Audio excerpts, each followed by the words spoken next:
Salut à tous, aujourd'hui dans Cosplay et compagnie, je reçois une personne qui a une activité professionnelle en lien avec le cosplay.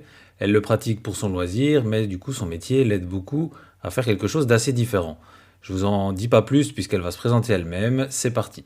Ah oui, et petite parenthèse, juste avant le générique, c'est la dernière fois que vous l'entendez ce générique, puisque dans le prochain épisode, on attaque la saison 2, et le tout nouveau générique sera là, et franchement j'ai vraiment hâte de vous partager ça. Edwards, allez le mettre. Mettre quoi? Le dernier costume de votre vie. Pitié, c'est tout ce que j'ai. C'est vrai, je suis rien sans le costume. Si vraiment tu n'es rien sans ce costume, c'est que tu ne le mérites pas. Tu comprends ça? Vous vous demandez pourquoi le costume rouge? C'est pour que les méchants ne voient pas saigner. Il y en a un qui a tout compris. Il a mis son froc marron.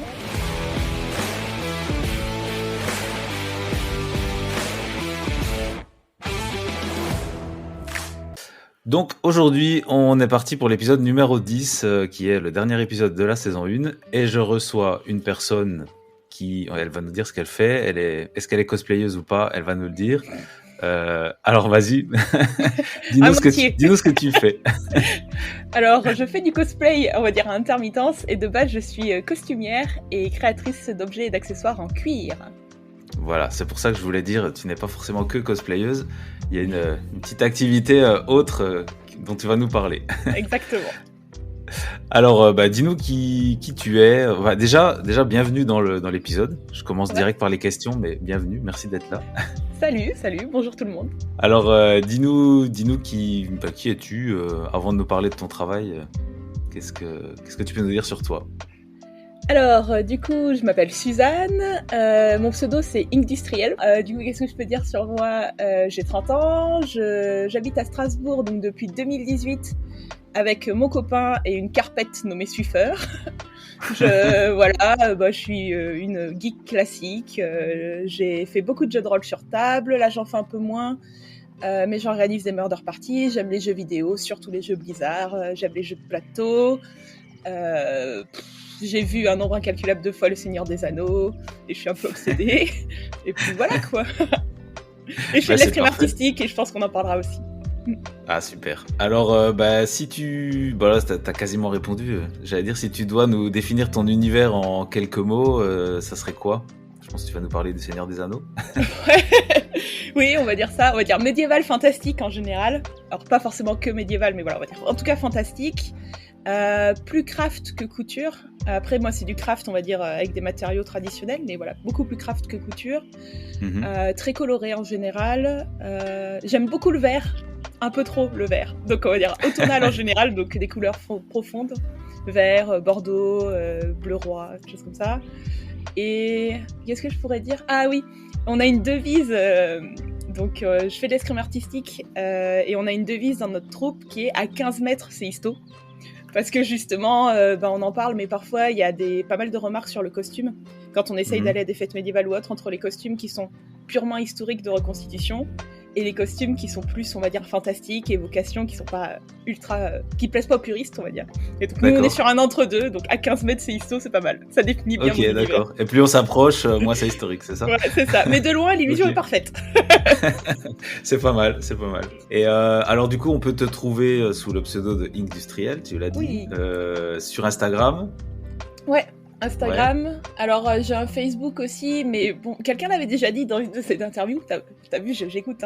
C'est mon Facebook, c'est le copier-coller de mon Instagram, hein, donc voilà. Ouais, je crois qu'on est tous un peu dans ce cas-là. Ça publie tout seul sur Facebook. C'est ça, exactement. Après, du coup, j'ai aussi un site internet, donc industriel.fr. Et pour continuer, j'expose pas mal sur une galerie d'art et boutique de créateurs à Strasbourg. Donc ça va être moins du costume, mais il va y en avoir de temps en temps. Donc c'est la galerie Weird qui est à la Cruteno, pour ceux qui connaissent. Et j'y fais des ateliers aussi. Voilà. Super. Des ateliers du coup d'initiation pour le public, c'est ça? Ouais, c'est ça. Du coup, t'es créatrice à plein temps. C'est ton job, c'est ça? C'est ça, ouais. Je sais que t'as eu un changement de carrière. C'est arrivé comment et à quel moment? Le Covid. C'est merveilleux. Non, en gros, moi de base, je suis ingénieure en mécanique. parce que du coup, donc je voulais absolument travailler dans l'aéronautique et construire des fusées. J'ai fait ça. C'était très bien, mais finalement pas tant que ça. Donc j'ai travaillé à Paris pendant 4 ans. J'ai vécu en tout à Paris pendant 7 ans.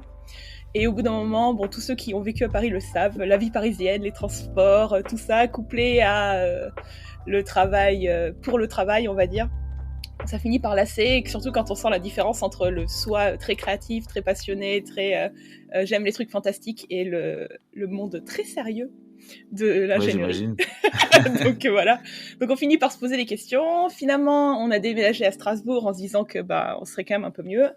En réalité, ça n'a pas vraiment réglé le problème.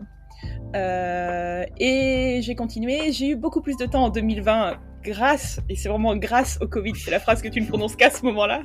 C'est clair. Donc voilà. J'ai monté ma micro-entreprise à côté pour des raisons légales, donc pour pouvoir vendre des objets, parce que j'avais eu des demandes pour des costumes, parce que je faisais ça en hobby à côté, comme la plupart des gens qui font des costumes et du GN et des choses comme ça. Et petit à petit, ça a commencé à augmenter un peu plus. Et finalement, j'ai fait donc en parallèle pendant 2 ans mon travail d'ingénieur et ma micro-entreprise. Et là, j'ai eu l'opportunité de partir. Et donc, c'est ce que je fais. Donc, je suis à plein temps depuis 1 an et j'essaye de développer ma boîte. Et donc, j'espère que ça va marcher. Voilà. Super. J'adore si on prend le début, je voulais faire des fusées et maintenant je fais des costumes en cuir, c'est génial. Ouais, je sais pas trop, tu vois. Est-ce que c'est vraiment mieux pour la société? Je sais pas, mais moi je suis contente en tout cas. Et puis j'en ai fait un peu des fusées, donc ça va. Bon, ça va, c'est cool. J'ai coché la case, tu vois. Mes rêves d'enfants sont remplis. Ok, c'est top. Merci pour ce partage. Et alors du coup, ça a commencé quand? À quel moment tu t'es dit j'ai l'âme artistique, j'ai envie de faire du cuir? C'était un rêve d'enfant, enfin dans l'enfance ou plutôt après? Ouais, alors ça vient comment? En fait, c'est un peu. En gros, moi j'ai toujours dessiné depuis toute petite. J'ai toujours été fan de les littératures de l'imaginaire. Donc au début, c'était beaucoup plus science-fiction. Quand j'étais petite, mon film préféré c'était Star Wars, quoi. Enfin, classique. Et je pense que la science-fiction a vachement joué sur, on va dire, mes envies professionnelles. Parce que quand je dis je voulais faire des fusées, c'était un peu idéaliste, quoi, tu vois. Ouais, j'imagine. Et puis j'aimais les étoiles et tout. Et en fait, en 2001, alors après moi, depuis toute petite, ma mère nous lisait Le Seigneur des Anneaux pour nous endormir quand on était petits. Donc faut bien comprendre qu'on a baigné dans les livres en général. Et dans l'heroic fantasy aussi. Donc elle avait énormément de science-fiction. Et moi, quand j'étais petite, je lisais Asimov et Le Seigneur des Anneaux, tu vois, mais vraiment petite, quoi. Donc j'étais à fond. Et en 2001, donc quand j'avais 9 ans, est sorti Le Seigneur des Anneaux de Peter Jackson. Et là, ça a été fini. Donc c'était... c'est trop bien, c'est génial, machin. Et je dirais que ça a pas mal quand même influencé mes passions en général, parce qu'après, je veux dire, je dirais pas que tout se relie au Seigneur des Anneaux, mais j'aimais dessiner, donc je dessinais des trucs sur ça.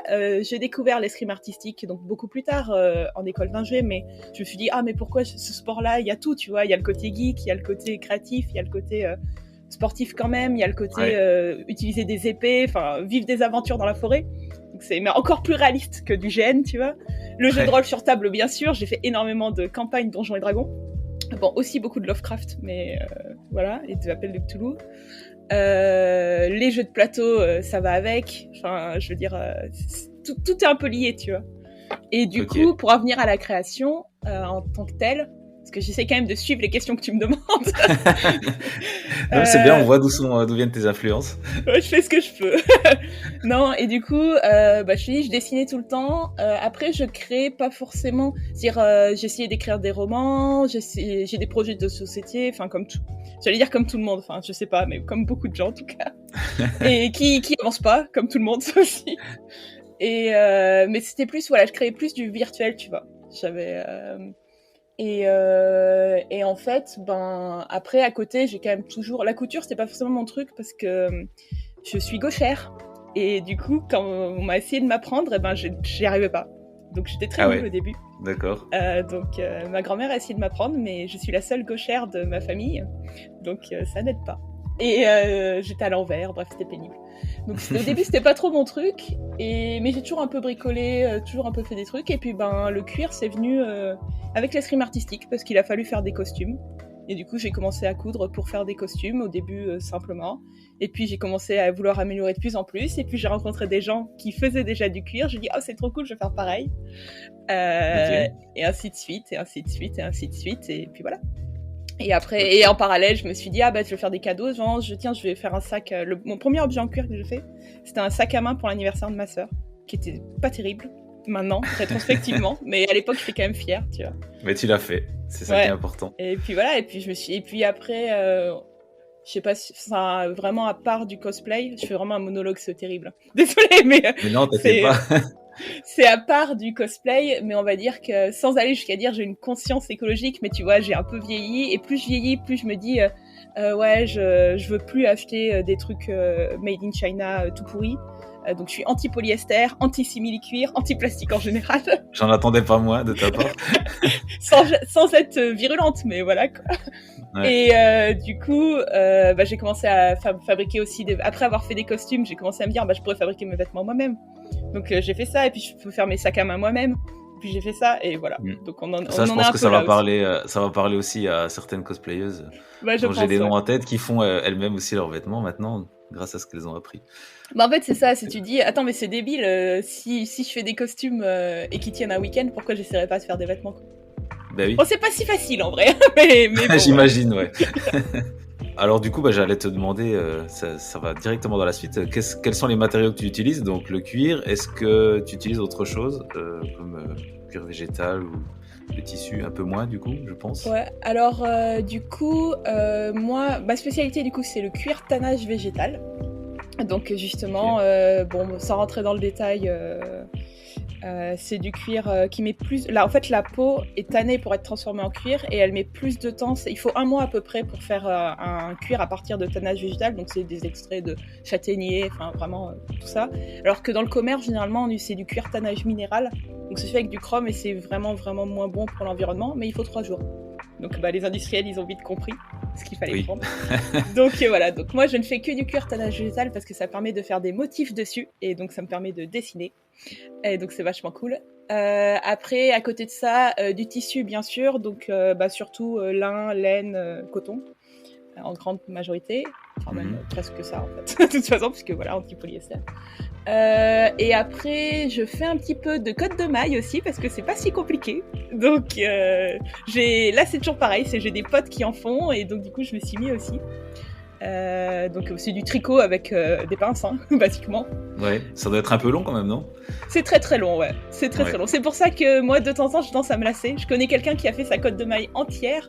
Il a mis 3 mois. Mais bon, après, Netflix est ton ami, donc ça fonctionne. Moi, je fais plutôt des plus petites pièces. On peut aussi accrocher des écailles dessus, donc ça arrive. Voilà, donc c'est pas ce que je fais en priorité, mais je peux le faire. Et après, j'en ai pas trop fait jusque-là, mais j'ai commencé quand même un peu. C'est un petit peu de mousse, parce qu'il n'y a pas trop de choix, pour tout ce qui va être compléter justement les parties, on va dire, spécifiques.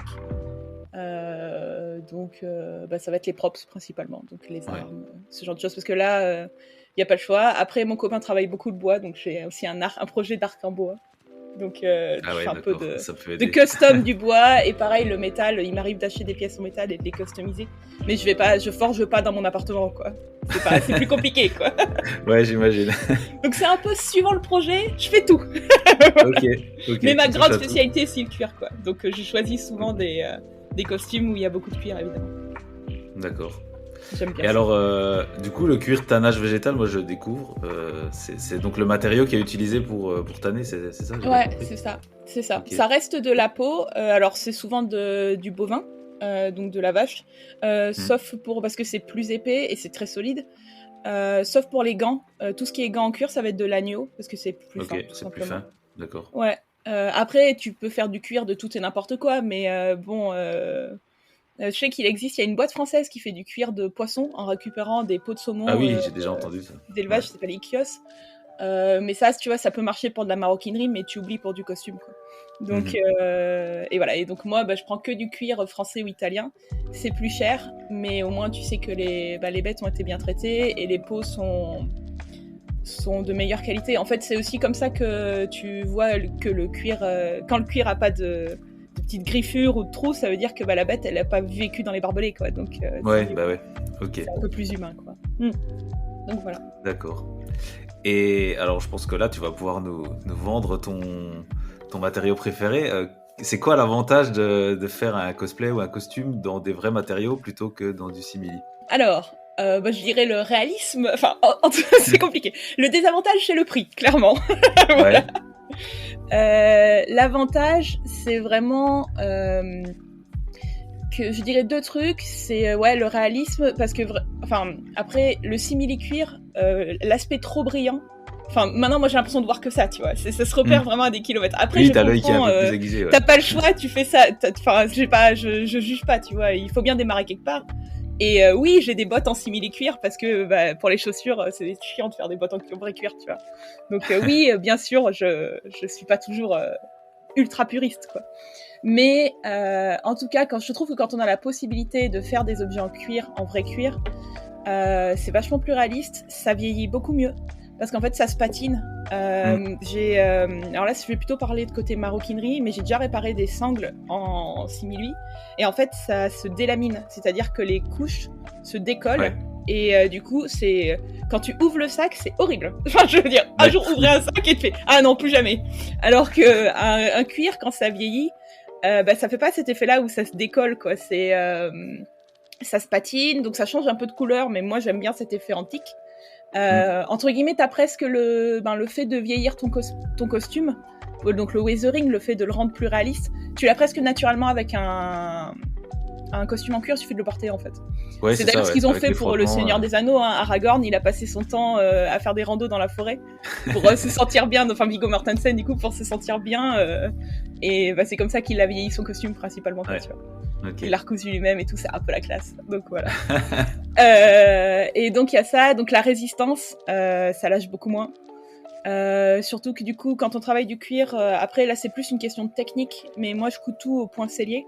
Donc c'est un point où il y a un seul fil avec, tu mets des aiguilles de chaque côté d'un seul fil, et en fait tu fais un nœud à chaque fois que tu fais un point. Alors c'est pas très compliqué, une fois que t'as compris comment ça fonctionne, c'est pas très compliqué, mais du coup, si ton point lâche à un endroit, au lieu d'être comme sur une couture avec du tissu, où en fait ça va se propager, ça va se défaire, là ton point lâche, mais les 2 nœuds sur les côtés, ils bougent pas. Donc t'as juste un endroit où c'est cassé. Et c'est pour ça qu'ils utilisaient vachement ça, c'est le point traditionnel pour les sacs à main et pour tout ce qui est sellerie, donc chevaux, parce que c'est ultra solide. Et du coup, moi j'utilise le même parce qu'une fois que tu sais faire. Et du coup, avant que mon costume lâche, c'est pas près d'arriver. Et personnellement, je trouve ça très esthétique aussi. Mais voilà. Après, là j'ai parlé des différences entre le cuir sur le tissu. C'est exactement la même chose entre du vrai lin et du polyester. C'est beaucoup moins agréable à coudre déjà. Et ça, je sais pas, ça rend moins bien, je trouve, quoi. Je peux pas trop expliquer, tu vois, c'est personnel. Ah ouais, je comprends, c'est bien sûr. Mais c'est pareil quand tu regardes une série, tu vois. Des fois, tu regardes la série, tu fais. On veut pas me lancer sur les anneaux de pouvoir, hein, mais quand tu vois des fois ce qu'ils ont pris comme choix, tu dis mais c'est du plastique. Attendez, vous avez 1 million et vous faites ça. J'avoue. Donc voilà, bref, c'est un peu décevant. Et ouais, le métal, c'est encore pire. Parce que surtout sur la partie cotte de maille, t'as des gens ils mettent des cottes de maille, c'est de la laine et c'est pas du tout pareil qu'une cotte de maille en métal. Donc voilà, donc moi je préfère le truc réaliste. Après aussi parce que je trouve ça un peu cool, tu vois, ça rajoute. Oui, il y a un côté authentique qui. Ouais, alors je sais pas si c'est aussi vrai dans le cosplay. En fait, ça dépend. C'est-à-dire que le cosplay en convention, je trouve que ça aide aussi à te mettre dans le personnage. Parce que du coup, t'as les réactions du personnage, genre ta cotte de maille est lourde, ouais, mais comme le personnage, tu vois. Enfin, je sais pas comment dire ça. Oui. Je me sens c'est plus C'est ce que nous a dit Bloody Cosplay dans ses armures, quand c'est un personnage torturé, si elle est mal dans son armure, quelque part, ça se ressent dans le comportement et on est plus dans le perso, quoi. Ouais, voilà, c'est ça. Je trouve que ça aide vachement, et ça, c'est peut-être moins vrai pour les shootings photos où c'est plus court, tu vois. Tu peux peut-être faire plus illusion sur le cosplay, mais encore je pense que t'as les meilleures attitudes et donc des meilleures postures plus réalistes. Ouais, je pense aussi, ouais. Ouais, et par contre moi je fais pas mal de costumes pour du GN, donc du jeu de rôle grandeur nature, et là c'est indispensable presque, hein. Si tu veux jouer ton rôle et être dans ton perso, avoir le costume réaliste, tu t'y crois Ouais. tellement plus que ça change C'est sûr. totalement ta façon de jouer, quoi. Et voilà. C'est Ok. pas Et juste pour te la peut-être- péter devant tes potes, tu vois. C'est... J'allais dire peut-être aussi pour entrer dans la communauté, montrer que t'es prête à donner de toi avec un vrai costume, non? Ça doit jouer, je pense. Ouais, après, faut pas se dire non plus que c'est inaccessible si t'es pas pro et que tu sais pas faire des costumes en cuir, tu vois.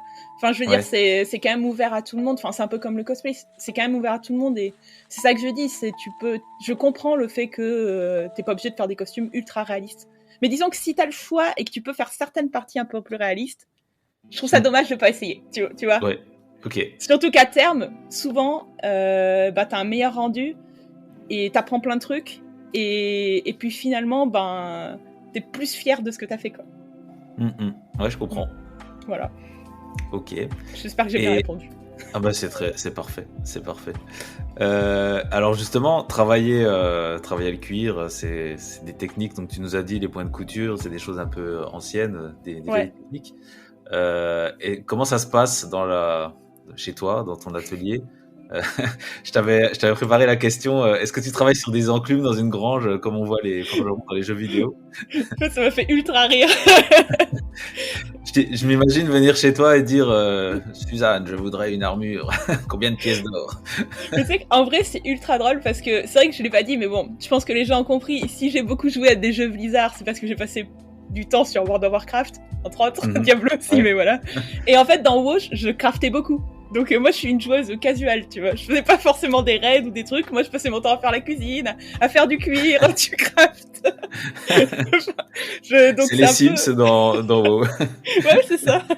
J'ai toujours bien aimé. C'est un peu débile, mais je sais pas. Bon, non, je pense que les gens qui jouent à Animal Crossing, par exemple, c'est ça aussi. Hein.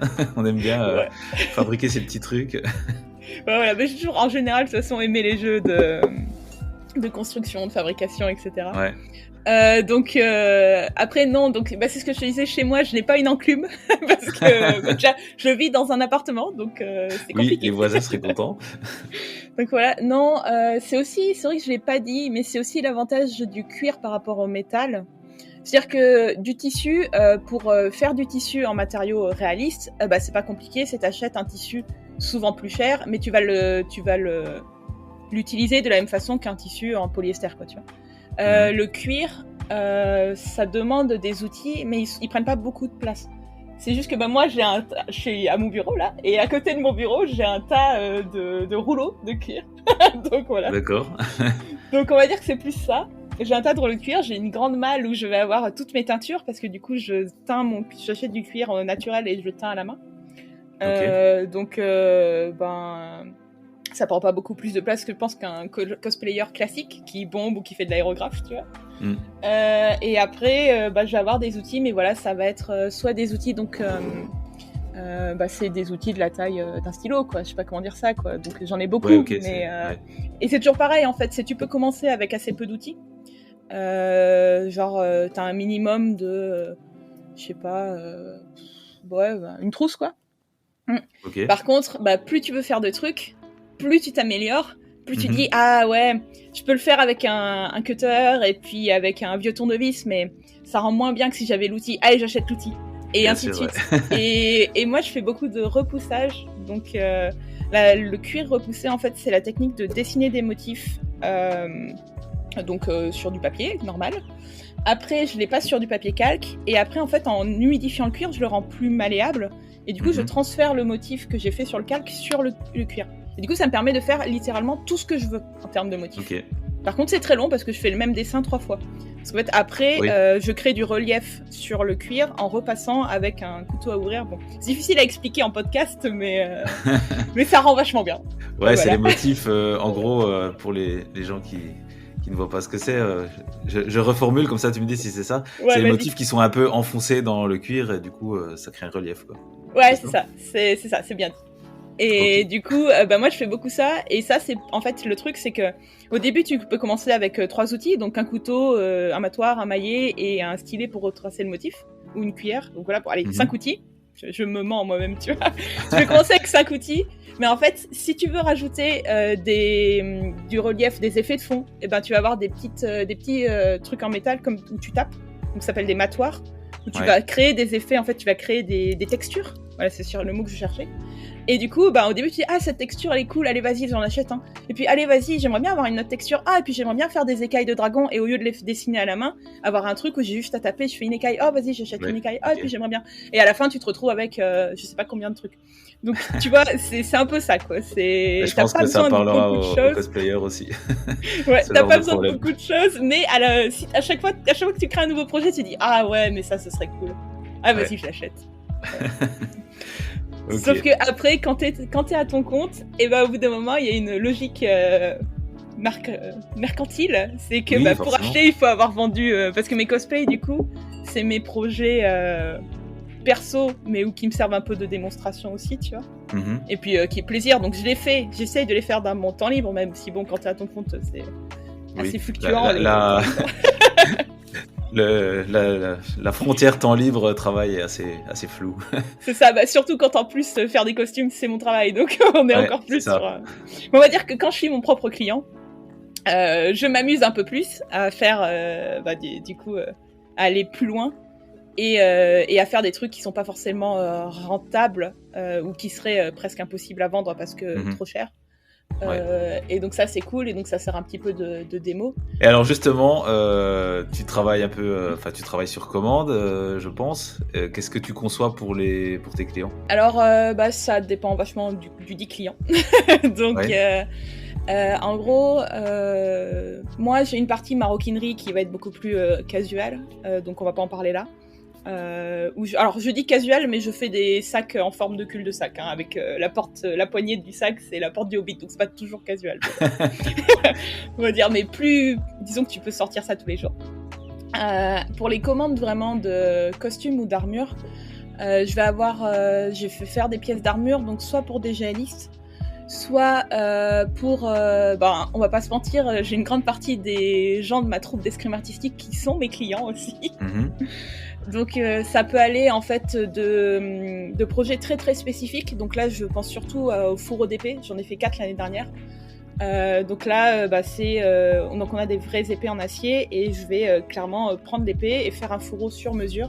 Donc en D'accord. mouillant le cuir pour qu'il soit à la bonne taille, avec les motifs que les gens veulent, avec tout le baudrier, etc. Donc là, ça va être pour du spectacle médiéval, donc plus ou moins historique, plus ou moins ce que les gens veulent.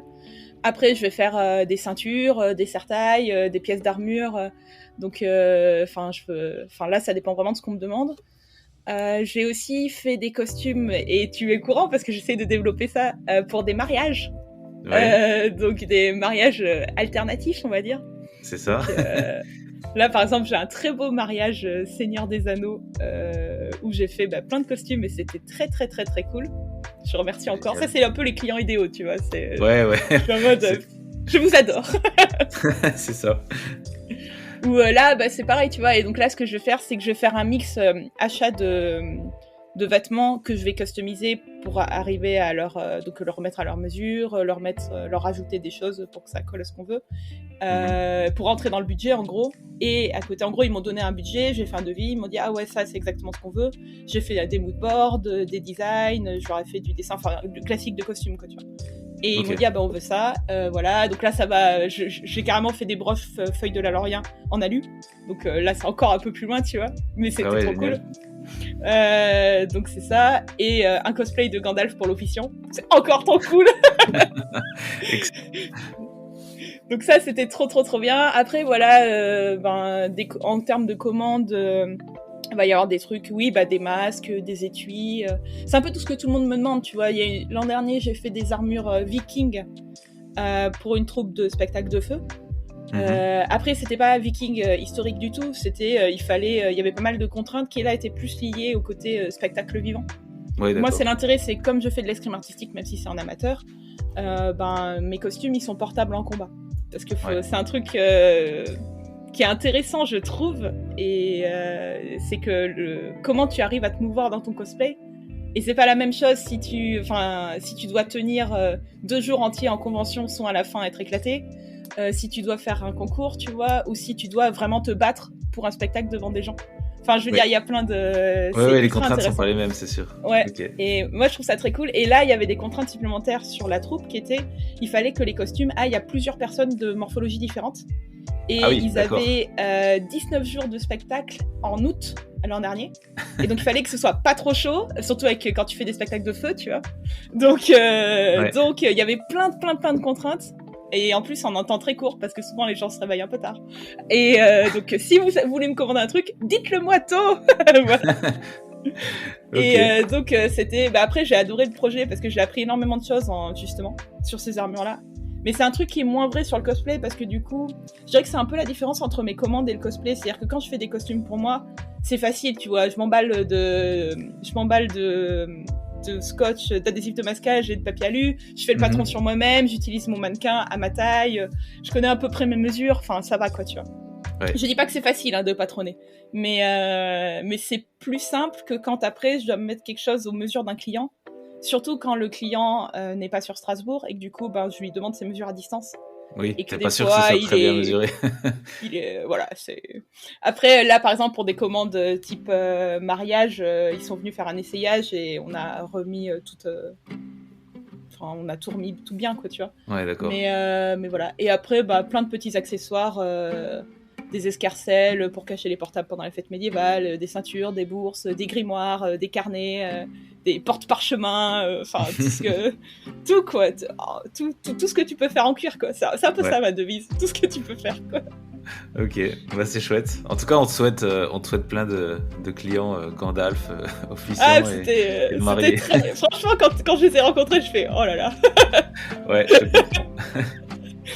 Donc ouais, non, et encore une fois, moi ça me fait ultra plaisir parce que c'est des, je sais que le costume va être entre guillemets, c'est pas mis en valeur, mais il va être utilisé, tu vois. C'est un peu comme ça me fait ultra plaisir. Moi j'aime faire du cosplay, je fais pas trop de conventions, j'ai des projets de concours comme ça, mais c'est pas mon truc déjà parce que j'ai pas le temps. Et ensuite parce que le côté 100% exactitude qui est demandé en concours n'est pas forcément ce qui me plaît le plus. Moi, ce qui me plaît, c'est plus faire des OC, donc Original Character, m'inspirer d'un style, d'un jeu, etc. Et faire un peu cosplayer le personnage au second plan, quoi. Tu vois, c'est Ok. Donc, et du coup, justement, ce truc-là, c'est quelque chose qui s'applique pas forcément en concours. Mais par contre, j'adore faire un beau shooting photo et avoir des photos. Et en plus, dans mon activité, c'est nécessaire. Si je fais des jolis costumes, il faut le visuel pour pouvoir montrer ton travail. Il faut que ça suive, quoi. Voilà. C'est ça. Ok. Et alors du coup, on va aller tout doucement sur le cosplay plus précisément. Alors tu nous as dit, on peut tout faire en cuir quasiment. Franchement, ouais. Qu'est-ce que tu conseillerais pour quelqu'un qui veut tester ? Est-ce qu'on peut mixer ? Par exemple, avoir certains trucs en cuir et puis le reste avec d'autres matériaux ? Je pense que oui. Ouais, clairement. Je te dis, moi, je mixe allègrement. Ouais. De toute façon, c'est assez vrai, je trouve, dans tout costume, il y a une espèce d'équilibre. C'est-à-dire que si t'es en full armure cuir ou en full armure de plate, c'est cool, mais ça rend moins bien que si t'as des mix de textures et de matériaux, en fait. Et d'ailleurs, tous les character designers le savent. Hein. Tu regardes les costumes qui sont les plus classes, qui sont les plus cosplayés. D'ailleurs, généralement, c'est des mix. Donc, c'est pour ça que moi, c'est ce que je te disais. En fait, c'est quand je choisis de faire un cosplay, je vais généralement prendre un cosplay où il y a plus d'armure et plus de cuir que je vais pas faire une robe de princesse, tu vois. Parce que c'est ce qui m'intéresse déjà personnellement. Je préfère les personnages un peu badass, un peu warrior et tout. Et ensuite parce que c'est aussi là où je trouve que sans dire j'ai le plus de choses à apporter, mais c'est là où je peux le plus m'amuser, tu vois, d'un point de vue progression et tout. Par contre, ça me fait pas peur de prendre des costumes où il y a énormément de mix. Là, je pense à Aloy, où justement, Aloy, il faut faire un arc, il faut faire du tissu, il faut faire du cuir, il faut faire parfois du tressage, il faut faire beaucoup de weathering et il faut faire beaucoup d'impression 3D ou de foam pour toutes les parties, on va dire, blanches, donc toutes les parties modernes. Donc voilà. Donc là, par exemple, Aloy, pour moi, c'est le cosplay mix ultime, tu vois. Et c'est vrai que c'est un bel exemple parce qu'il y a plein d'époques qui se mélangent en plus. Ouais, c'est ça. Un autre exemple qui est assez cool, c'est The Witcher en général, qui vont être les costumes où tu vas avoir le plus de cuir. Et c'est les costumes qui me font généralement le plus mal aux yeux, en mode que de simili. Voilà. Ouais. Mais heureusement, il y en a qui tentent. Et là, justement, c'est pareil parce que tu vas avoir de la maille, tu vas avoir du tissu, tu vas avoir du cuir, tu vas avoir des petites pièces en métal, tu vas avoir de tout, quoi. Et donc, oui, il faut mixer. Il faut mixer. Ok. Ouais, je pense que je pouvais pas attendre une meilleure réponse. C'est complet. Super. Et Si, il y a un truc. ouais, vas-y. T'es obligé de mixer. Si tu fais des concours ou si tu vas en convention, t'es obligé de mixer pour un autre. C'est ce que je disais en intro. Pour un autre truc, c'est la réglementation. C'est-à-dire que moi, par exemple, en fête médiévale, avec l'escrime artistique, quand j'y vais avec la troupe, j'ai le droit d'avoir une épée en acier. Mais dans les conventions, maintenant, t'as plus trop le droit d'y aller avec des armes blanches trop réalistes. Les armes réelles, ouais. En matériaux réels, en tout cas. Ouais, donc pour les props, on va dire que t'es forcément obligé d'utiliser des matériaux plus modernes, donc du vrai craft. Même j'ai vu, alors ça m'a toujours un peu surpris, mais j'ai vu qu'il y a pas mal de conventions, on va dire en intérieur, qui t'interdisent même les armes en bois, tu vois. Alors je trouve ça un peu débile parce que qui je vais buter avec mon arc en bois, personne. Bon après voilà. Ouais, après peut-être que les armes contondantes ou les boucliers peuvent quand même faire mal, je sais pas. Ouais, après tu vends bien des petits boucliers en bois à des gamins, tu vois, donc tu te dis bon. Mais bon, c'est comme ça, c'est le règlement. C'est le règlement. Et du coup, t'es obligé, autant en acier, en métal, oui, je comprends parfaitement. Et surtout que moi, mon épée, je la prête pas à n'importe qui, hein, parce que même si elle est émoussée, tu vois, ça reste une épée. Donc faut faire gaffe. Donc c'est un peu ça. Mais c'est vrai que du coup, tu vas être obligé d'utiliser des matériaux modernes, rien que pour ça. Aussi. Voilà. Donc c'est un mix forcé, de toute façon. Ouais, c'est sûr. D'accord. Et donc si donc les auditeurs là qui nous écoutent se trouvent intéressés par le cuir, comment on commence si on a envie de tester, de faire un truc, il faut acheter. Donc tu nous as dit 5 outils. Ouais. À peu près. Alors ça c'était pour le repoussage. Donc vraiment apprendre à faire des motifs sur le cuir. Okay. Donc il en faut un peu plus. Il faut des aiguilles. Bon, c'est pas le plus cher, hein. Ouais. Il faut, si tu veux coudre, il faut des aiguilles, il faut de quoi faire des trous. Donc, soit en porte-pièce, soit une trouilloteuse. Donc, c'est les petits perçages avec poulie, là. Alors ça s'appelle pas du tout une trouilloteuse, hein, mais... J'ai déjà constaté pour nos auditeurs, Suzanne assise sur la place passager qui faisait des trous dans du cuir pendant qu'on allait au shooting. Oui, parce que... Donc, je vois à quoi ressemble l'outil. J'ai des petits problèmes de rush. Tout le monde a des problèmes de rush. J'ai tendance à finir, surtout pour les shootings photos, à être d'un très grand optimisme. Et après me dire, bon, il est 2h du mat, t'auras pas le temps de finir, là, c'est plus possible, en fait, il faut dormir, parce que sinon demain, t'auras une tête de déterré. Ça colle au costume, mais quand même, quoi.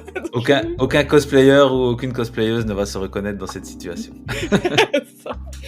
Donc, sachez que même si vous êtes pro, ça continue, hein. J'ai des gros problèmes de rush. Mais bon, pour en revenir au truc, non, il faut des aiguilles, il faut la trouilloteuse, il faut acheter du cuir. Ça paraît con, mais oui. Si. En gros, si j'irais pour débuter, alors t'as beaucoup de ressources sur Internet. Tu peux. Alors c'est plus ou moins moderne, on va dire. Mais si tu cherches sur YouTube, alors c'est plus facile si t'es anglophone, mais je pense que c'est le cas pour tout ce qui est cosplay en réalité. T'as des mecs sur YouTube, donc tu vas avoir Prince Armory, Black Raven Armory, Dark Workshop, je crois qu'il s'appelle, je sais plus, Dark House Workshop, c'est ça. Donc ça va être en anglais. Ils ont beaucoup de vidéos YouTube. Prince Armory, ils vendent des patrons et ils font des vidéos de réalisation. Donc tu peux regarder comment ils font. Donc déjà ça te donne une idée. Prince Armory, moi là ma première armure. Ma première armure, je l'ai patronnée toute seule parce que je suis un peu zinzin. Mais ma première armure articulée, je me suis dit ouais vas-y quand même, achète un patron pour voir comment ça fonctionne. Et du coup, j'ai acheté le bustier femme de Prince Armory et c'est ultra intéressant de le faire et de comprendre. Parce que t'as beau regarder la vidéo, quand tu le fais, tu comprends bien, quoi. Bah, c'est sûr. Donc voilà. Après, Black Raven Armory, c'est un anglais. Il a toute une formation, donc ça s'appelle l'Académie, je crois, où tu payes, mais t'as une formation complète. Là, c'est vraiment si tu veux faire une armure de fou, ça t'apprend tout, quoi. Par contre, le mec, ils sont très forts. Donc ça peut donner des trucs. Après sur YouTube, tu peux trouver des mecs qui font du cuir en général. Si tu veux apprendre le travail du cuir en tant que tel, t'as Eric Denneken qui est un artisan qui fait énormément de choses, donc il va faire de la maroquinerie, mais il fait aussi des chapeaux, il peut t'apprendre à faire un tricorne, donc là tu le regardes travailler tout simplement. D'accord. Et lui, en fait, il a un site, donc c'est chez lui que j'achète les teintures. Toutes mes teintures aqueuses sont françaises, c'est lui qui les fait, donc c'est très cool. Ça s'appelle Eden Esprit Cuir et il vend aussi des outils et son site est vachement bien parce qu'en fait pour chaque outil il va t'expliquer un peu ses conseils, ses astuces, à quoi ça sert, etc. Donc je le trouve très bien. Perso. Ah, génial, ok. Donc ça c'est vraiment pour le travail du cuir, mais je veux dire si tu sais faire du cuir pour du costume, c'est un peu comme à la fin tu finiras par te faire tes portefeuilles, tes sacs à main. C'est sûr. Alors mais c'est un peu ça. Après, c'est quand même difficile. Ça, c'est vraiment si t'es chaud pour apprendre tout seul. Faut vraiment avoir un projet et voilà. Tu peux acheter des outils de base c'est une boutique sur Nantes qui s'appelle Déco-Cuir, mais qui vend beaucoup en ligne. Et je pense que tous les gens qui font du cuir en France achètent chez Déco-Cuir au moins au début. Okay. Et il y a tous les outils en fait. Donc il y a tous les outils de base. Et ils font des kits aussi si tu veux apprendre à faire une bourse. Tu peux, bon voilà. Ça c'est ça. Après, moi c'est ce que je dis, c'est si tu veux apprendre le cuir, comme le cuir ça coûte cher, il vaut mieux commencer avec des petites pièces, donc faut apprendre à faire une petite bourse ou un truc avant de te lancer dans l'armure. Alors moi, je te dis, ma troisième, après mon sac à main pour ma sœur et j'ai dû faire une escarcelle, j'ai fait une armure. Hein. Donc moi j'étais en mode, allez. Mais je savais que je pourrais l'utiliser, j'avais une deadline parce que je voulais absolument l'utiliser pour les qualifications du championnat de France d'escrime artistique. Enfin bref, voilà, tu vois, j'étais à fond. Donc c'est un peu particulier, mais t'es pas obligé de partir bille en tête. Donc il y a ce truc-là. Qu'est-ce que je voulais dire ? Donc ouais, regarder Internet, comme toujours, avoir un projet très précis. Et donc, c'est possible d'apprendre en autodidacte, mais si on veut essayer de gagner du temps. Parce qu'en fait, pour moi, c'est ça. Tu peux tout apprendre en autodidacte, mais tu vas faire beaucoup d'erreurs. Oui. Tu vas perdre énormément de temps. Et du coup, de l'argent, entre guillemets, parce que tu vas gâcher des matériaux, ouais. Ouais, donc moi, ce que je fais, alors là, c'est mon moment auto-promo, c'est pour les gens qui sont sur Strasbourg. Alors, il y a plein d'autres artisans qui le font en France. Pour les gens qui sont sur Strasbourg, moi, je fais des ateliers tous les mercredis, ou tous les mercredis soirs, du coup, à la galerie Virde, pour apprendre aux gens à faire le cuir de base. Donc, je vais apprendre aux gens à apprendre le poincellier, à faire du repoussage, donc faire un motif simple. Ouais. Et justement leur donner un peu les bonnes pratiques. Donc ouais, les bons gestes pour commencer quoi. Ouais, c'est ça. Donc et puis ça permet aussi un peu de se mettre le pied à l'étrier, tu vois, parce qu'il y a quelqu'un qui t'explique et tout. Donc là ça dépend beaucoup des gens. Moi j'aime bien apprendre en autodidacte, après c'est comme ça. Et ce que je fais c'est actuellement là mes ateliers c'est je vais dire tu viens là en 2h30 tu fais une bourse, tu vois. Donc tu repars à la fin avec ton objet. Donc il y a des gens qui viennent pour découvrir la technique. Il y a des gens qui viennent pour faire un cadeau. Il y a des gens qui tu peux aussi se dire je viens parce que ça m'a toujours intéressé, je voudrais me perfectionner, tu vois. Donc actuellement mes séances c'est une séance un objet, mais perso j'ai aucun problème à dire vous pouvez réserver plusieurs séances et je vous aide à faire un costume, tu vois. Alors le problème c'est que c'est toujours pareil, ça va prendre enfin faut voir le projet quoi. c'est sûr. Souvent on sous-estime un peu le temps qu'on y met. Ouais. Mais en tout cas ou pour lancer voilà. Et là on va être limité par nos outils, je dirais. À chaque fois. Ouais. C'est au bout d'un moment. Et tu vas être limité par tes outils parce qu'il y a des choses que tu vas mettre plus de temps à faire ou que tu vas galérer à faire. Moi, au début, j'avais fait une erreur, par exemple, que je pense que j'aurais pas faite si j'avais pas appris purement toute seule. C'est qu'il y avait des petites parties, c'est-à-dire des finitions, genre parer les bords. Où j'étais là, ouais, bon, ça c'est accessoire, je fais pas, tu vois. Et en fait, c'est une connerie.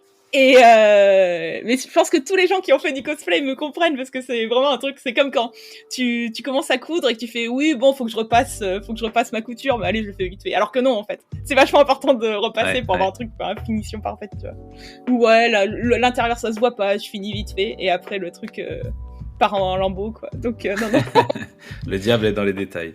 C'est ça exactement. Et je trouve que c'est quelque chose que pour moi tu fais plus attention si t'es accompagné.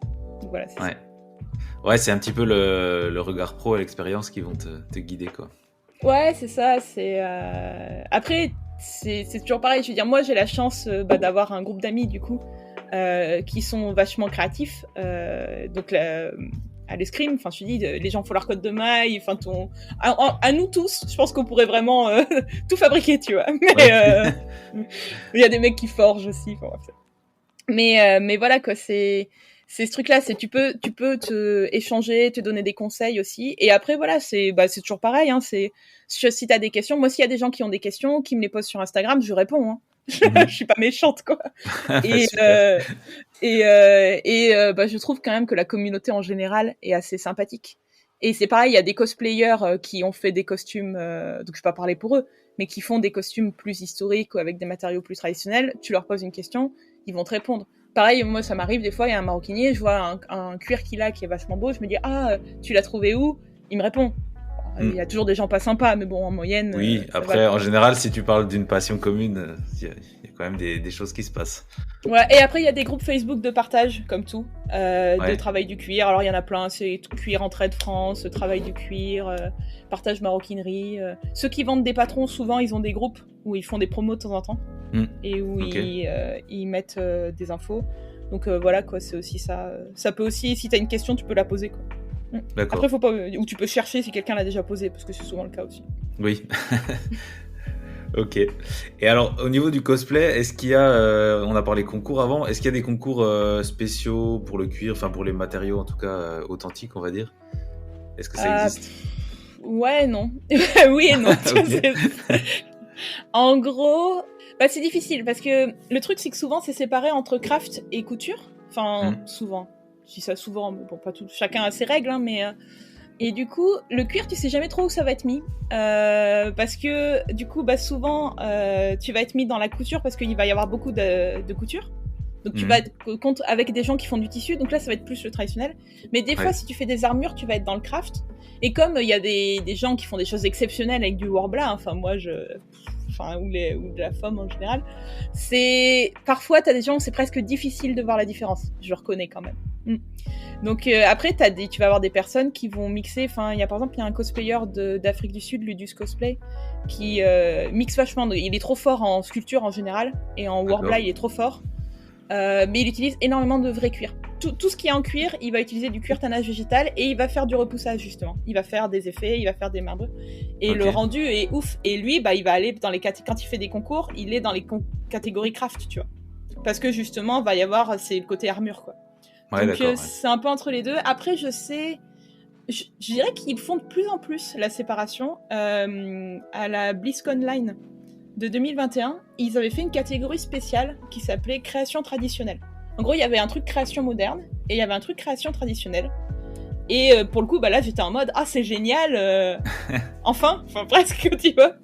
Ouais. C'est trop cool. Et création traditionnelle, c'était une armure de plate d'Arthas, du coup, qui avait gagné.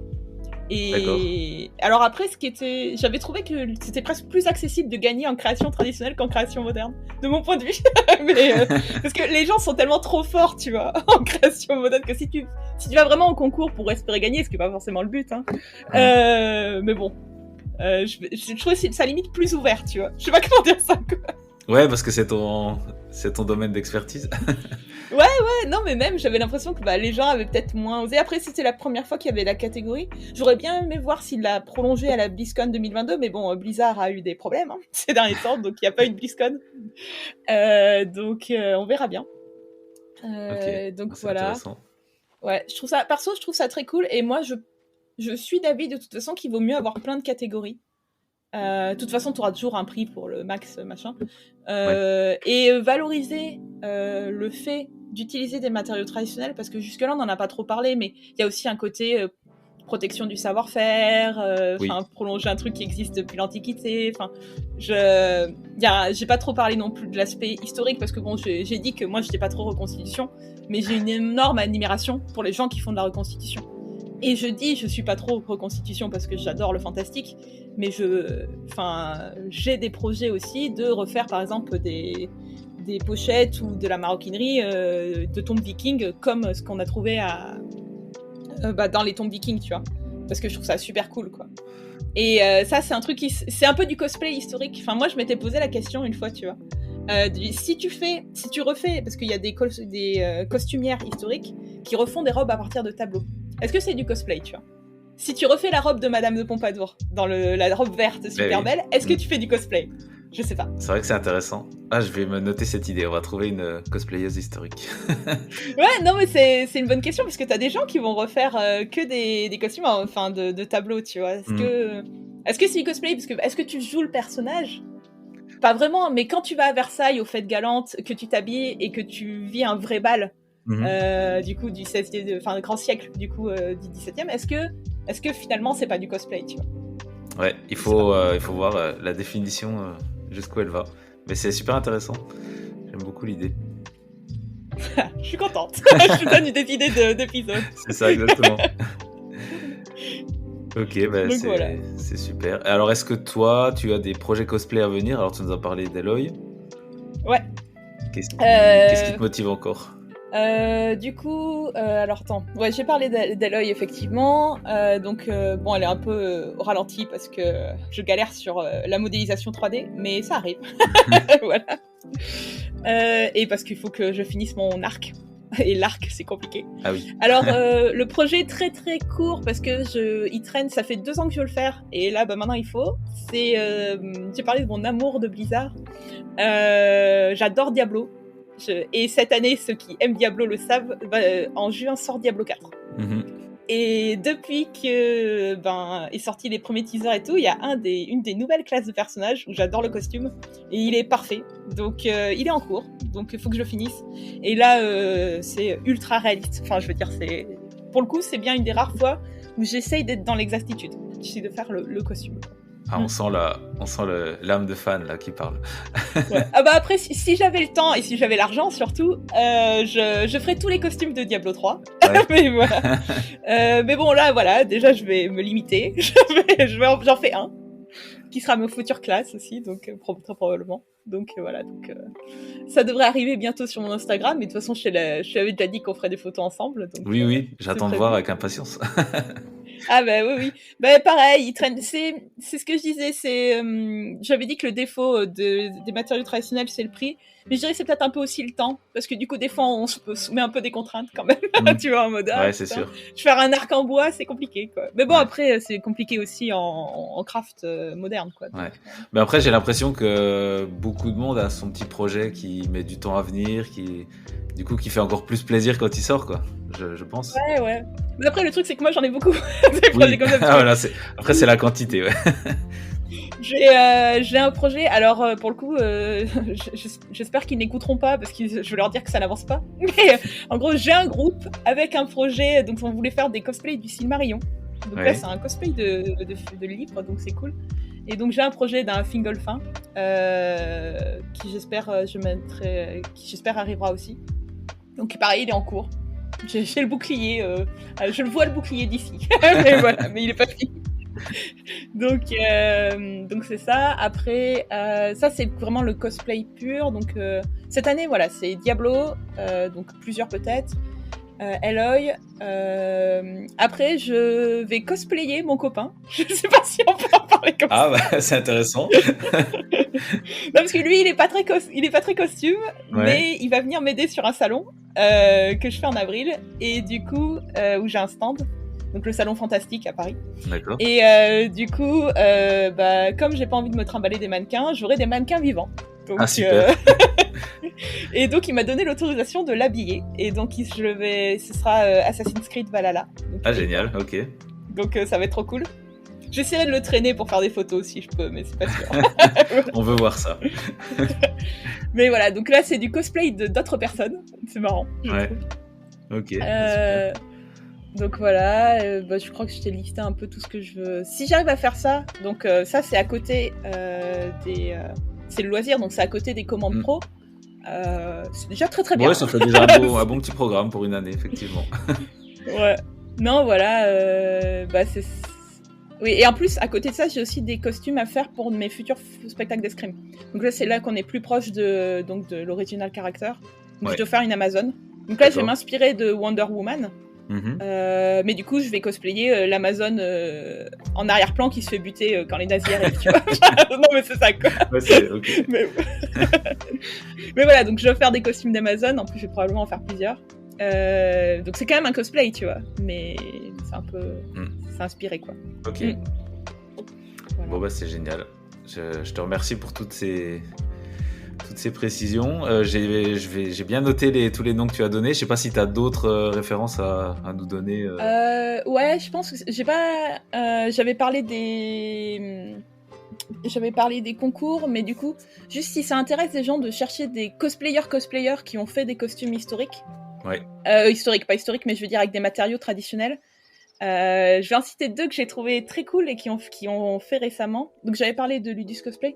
Il y a Lilou Chris, qui est une Française. Ouais. Elle avait gagné la Coupe de France avec Gaïa de Noob. Et pour le coup, j'ai vu le costume parce que je l'ai rencontré aux Imaginales l'an dernier. C'est un costume en cuir traditionnel. Et là, elle a refait. J'ai discuté avec elle et elle est un peu dans le même mood que moi. Ah ouais. Okay. Donc ça m'a fait plaisir. Et elle vient de finir une série donc de The Witcher, full traditionnelle, tout en cuir tannage vital. Elle a carrément forgé ses épées elle-même.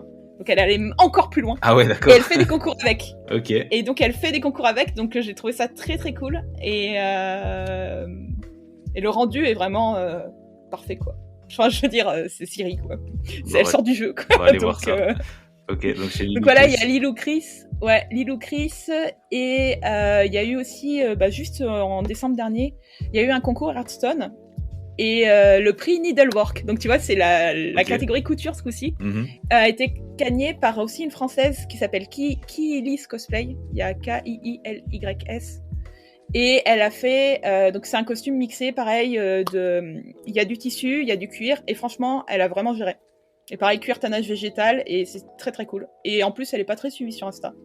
Donc je la connais pas personnellement, mais j'ai trouvé ça plaisant. Il faut aller voir leur et je suis travail, contente qu'elle ait gagné. Si ça peut donner envie. Ouais, c'est ça, c'est des gens qui, tu vois, par exemple, elle, Kiilis Cosplay, je sais que son prochain projet, elle va faire Aurora de Child of Light. Et là, ça va être que de la broderie, mais elle va faire beaucoup de broderie, elle va faire de la broderie traditionnelle, au crochet de Lunéville, de la broderie d'art. Et ça, c'est un truc que personnellement, je maîtrise pas du tout, tu vois. Mais je trouve ça très cool parce qu'elle utilise encore une autre technique traditionnelle pour améliorer ses projets couture. Ouais. Et comme tu disais, c'est la transmission des techniques, c'est super chouette, quoi. Ouais, c'est ça, c'est génial, quoi. Ça fait vivre un peu ces techniques-là, quoi, tu vois. Donc, je trouve ça vachement bien. Donc voilà, j'ai sorti ces noms-là en plus. Et après, je sais plus ce que je les rappellerai dans le résumé de l'épisode pour qu'on puisse aller voir ça. Ouais, voilà, j'ai plus d'autres idées. tu m'as épuisé. C'est parfait. En tout cas, merci beaucoup. J'espère que ça va donner envie aux auditeurs d'aller voir un peu le travail de cuir et puis pourquoi pas tester des choses. Ça pourrait être chouette. Ouais. Ah si, un dernier. Parce que je vais quand même le dire. Pour tout ce qui est, là, je vais parler cosplay. Pour ce qui est cuir, le maître français, c'est les cuirs de Bellefeuille. D'accord. Il est trop fort. Voilà. Et il fait du cosplay. Il fait des armures. Il fait pas beaucoup de cosplay, mais il fait des armures. Donc c'est pour ça. C'est un peu à part. C'est pour ça que je dis juste, si jamais ça vous intéresse vraiment le travail du cuir, il fait de la maroquinerie, il fait des armures et il fait des cartes du Seigneur des Anneaux. Ils sont ouf. J'en fais aussi, mais voilà. Donc voilà. Ok. Bon, il me reste plus qu'à te remercier. Tu clôtures la saison numéro 1, donc tu es l'épisode 10. Et puis on se retrouvera tout bientôt avec un nouveau générique, des nouveaux formats, et puis vous verrez, ça sera top. Merci beaucoup, et puis à bientôt. Merci à toi. Salut. Edward, allez le mettre. Mettre quoi? Le dernier costume de votre vie. Pitié, c'est tout ce que j'ai. C'est vrai, je suis rien sans le costume. Si vraiment tu n'es rien sans ce costume, c'est que tu ne le mérites pas. Tu comprends ça? Vous vous demandez pourquoi le costume rouge? C'est pour que les méchants ne me voient pas saigner. Il y en a un qui a tout compris. Il a mis son froc marron,